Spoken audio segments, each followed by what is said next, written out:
24 exclusive അന്നദാനത്തിനുൾപ്പെടെ ശബരിമലയിലേക്കുള്ള പണം ഉണ്ണികൃഷ്ണൻ പോറ്റിക്കാണ് നൽകാറുള്ളത് എന്ന് ബംഗളൂരുവിലുള്ള sponsor Ramesh Rao 24നോട് പറഞ്ഞു. ശ്രീകോവിലിന്റെ വാതിൽ പ്രദർശിപ്പിച്ചപ്പോൾ 500 പേർക്കുള്ള വഴിപാടിനായി ഉണ്ണികൃഷ്ണൻ പോറ്റിക്ക് പണം നൽകി. താൻ പോറ്റിയുടെ സഹായിയല്ല, സ്പോൺസർ മാത്രമാണെന്നും രമേശ് റാവു 24നോട് വ്യക്തമാക്കി. இல்லை சார், ஒரு வாட்டி நம்ம உண்டியில் எவ்வளோ கிடைக்குதோ 75,000 50,000 அந்த மாதிரி ஒரு வாட்டி எவ்வளோ எங்களுக்கு அட்ஜஸ்ட்மெண்ட் ஆகுதோ அவ்வளோ நானும் காசு கொடுத்துருந்தேன். அவருக்கு அன்னதானம் பண்ணிட்டு இருந்தா சார், எங்கள் கண்ணில் தெரிஞ்சு நின்றுச்சு. அது சாப்பாடு இலை சாப்பாடு போட்டுருந்தா சார், அவ்வளோதான். அன்னதானத்துக்கு நான் காசு கொடுத்துருந்தேன். ஐ எம் டோனர் பன்சர் சார். நம்மளுக்கு ஃபோன் பண்ணாங்க, நம்ம ஃபோனை சேவை பண்ணேன் சார் அங்கே, அவ்வளோதான் சார். நான் அதை பற்றி நம்மளுக்கு எதுவுமே ஐடியா இல்லை சார். இப்போ ஐயப்பா பக்தர், இப்போ ஐயப்பா ஒரு சபரிமலைக்கு டோர் ஓடுறதுனா யாருக்கு ஆசை இருக்காது சொல்லுங்கள் சார்? முற்றத்துக்கு ஆசை இருக்காதா? நம்மளுக்கு ஒரு பாக்கிய கட்சிக்கு தானே அது. அதுதான் நம்ம போய் சேவை பண்ணேன் சார். சேவை பண்ணிவிட்டு நான் எல்லாருக்கும் பிரசாதம் நான் தான் ஸ்பான்சர் பண்ணேன் சார். அதுக்கு 500 പേർക്ക് പലവ് பண்ணி கொடுத்தேன் സാർ. ഞാൻ അരുൺ പൂപ്പറമ്പയാണ് ഇപ്പോൾ ബംഗളൂരുവിൽ നിന്ന് വിവരങ്ങളുമായി ചേരുന്നത്. അരുൺ പൂപ്പറമ്പ, ഈ സ്പോൺസർ എന്തൊക്കെ വിവരങ്ങളാണ് നൽകിയത്? അരുൺ,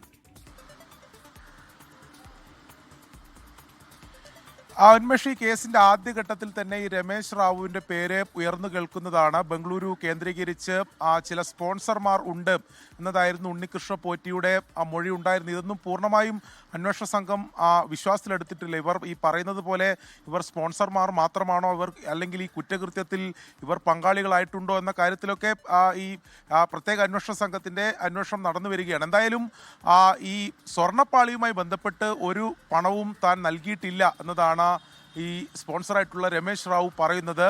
താൻ 13 വർഷമായി തനിക്ക് ഉണ്ണികൃഷ്ണ പോറ്റി അറിയാം. ഇവിടെ ബംഗളൂരുവിലെ അയ്യപ്പ ക്ഷേത്രത്തിൽ പൂജാരിയായി നിൽക്കുന്ന ഘട്ടത്തിലാണ് പരിചയപ്പെട്ടത്. അതിനുശേഷം ശബരിമലയിൽ പോയി തിരിച്ചു വന്നതിന് പിന്നാലെയാണ് ഈ ശബരിമലയിൽ തന്നെയുള്ള പല ആവശ്യങ്ങൾക്കായി താൻ പണം നൽകിയിട്ടുള്ളത്. അത് അന്നദാനത്തിനുൾപ്പെടെ പണം നൽകിയിട്ടുണ്ട്.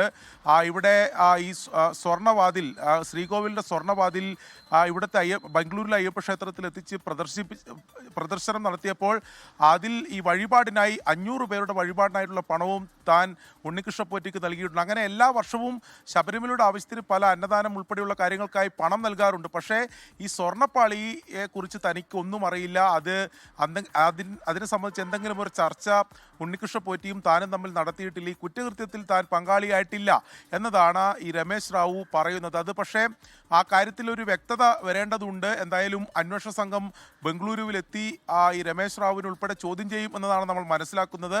എന്നാൽ മാത്രമേ ഈ പറയുന്നത് പോലെ അന്നദാനത്തിനുൾപ്പെടെ പണം നൽകുന്ന ഒരു സ്പോൺസർ മാത്രമാണോ രമേശ് റാവു, അല്ലെങ്കിൽ അതിനപ്പുറത്തേക്ക് എന്തെങ്കിലും ബന്ധം ഉണ്ണികൃഷ്ണ പോറ്റിയുമായി അല്ലെങ്കിൽ ഈ കുറ്റകൃത്യത്തിൽ ഇയാൾ ഏർപ്പെട്ടിട്ടുണ്ടോ എന്ന കാര്യത്തിലൊക്കെ ഒരു വ്യക്തത അന്വേഷണ സംഘത്തിന്റെ നടപടിക്രമങ്ങൾ പൂർത്തീകരിച്ചാൽ മാത്രമേ ഉണ്ടാവുകയുള്ളൂ. ശരി, അരുൺ പൂപ്പറമ്പയാണ് ബംഗളൂരുവിൽ നിന്ന് വിവരങ്ങൾ നൽകിയത്. ലോകത്തെവിടെയായാലും ഏത് സമയത്തും 24 വാർത്തകളും ഓഗ്മെന്റഡ് റിയാലിറ്റി പാക്കേജുകളും എക്സ്പ്ലെയിനറുകളും വിശദമായി കാണാൻ ഞങ്ങളുടെ യൂട്യൂബ് ചാനൽ നിങ്ങൾക്ക് സബ്സ്ക്രൈബ് ചെയ്യാം.